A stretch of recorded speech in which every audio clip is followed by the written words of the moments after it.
It was one of those nights where the road stretches out into an endless black ribbon, and the only company you have is the drone of the engine and the crackle of the radio.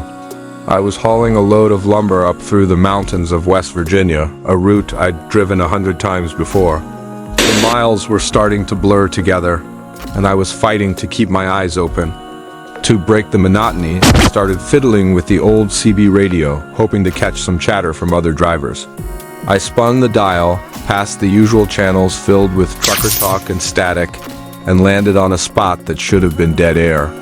But it wasn't. A voice came through, clear as a bell, but with a strange, hollow quality.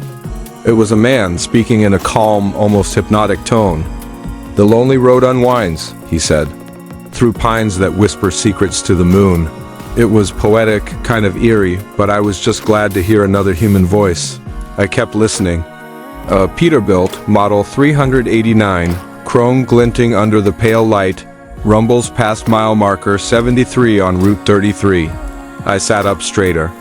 That was my truck. That was my exact location. A chill ran down my spine. Coincidence, I told myself. Just a weird coincidence. There are a lot of Peterbilts on this road. The voice continued, its tone never changing. The driver, a man named Jake, sips lukewarm coffee from a dented thermos. My hand, holding the thermos, froze halfway to my mouth. He knew my name. I hadn't said a word.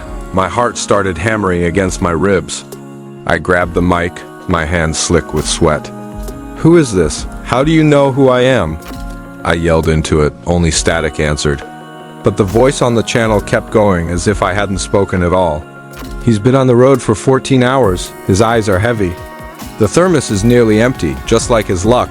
I tried to change the channel, but the dial was stuck." The voice was trapped in my cab, a malevolent narrator to my own life. "He's thinking of his daughter, Sarah, and the teddy bear he bought for her birthday, sitting on the passenger seat beside him." I glanced at the fluffy brown bear, its button eyes seeming to stare back at me with a newfound dread. This wasn't a prank. It was something else, something impossible. The air in the cab grew thick and cold. I felt like I was being watched, not just listened to. The voice then dropped its calm demeanor just for a second. It was almost a whisper, but filled with a chilling finality.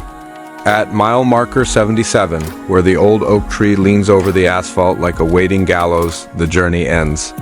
The brakes will fail, the truck will leave the road.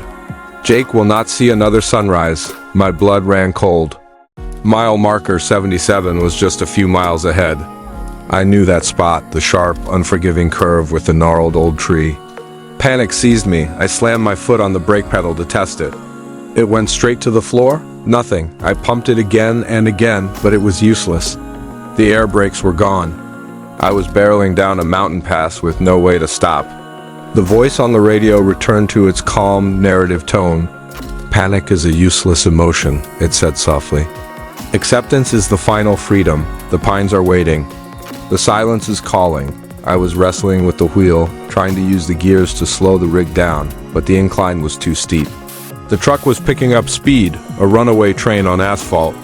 The headlights cut a frantic path through the darkness, illuminating the trees that flew by in a green-black blur. Mile marker 76 flashed past my window. My mind was racing. Was this real? Was I having some kind of waking nightmare, brought on by exhaustion? The voice offered no comfort, only a steady, terrifying countdown. "The heart beats a frantic rhythm." A drum solo for a finale. One more mile. One more minute. I could see it now, the sharp bend in the road ahead, and the silhouette of the massive oak tree, its branches like skeletal arms reaching out for me.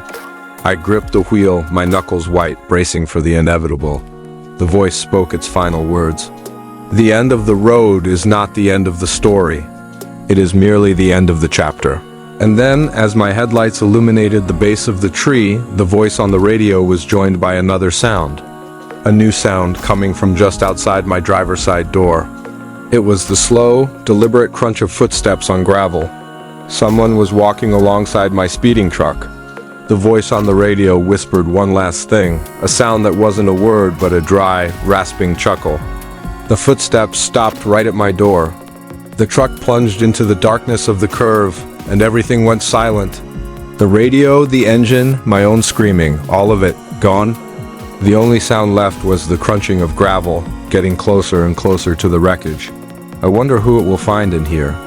Or what? Thanks for listening. If you enjoyed this story, be sure to hit that like button and subscribe for more tales from the dark side of the road. Stay safe out there.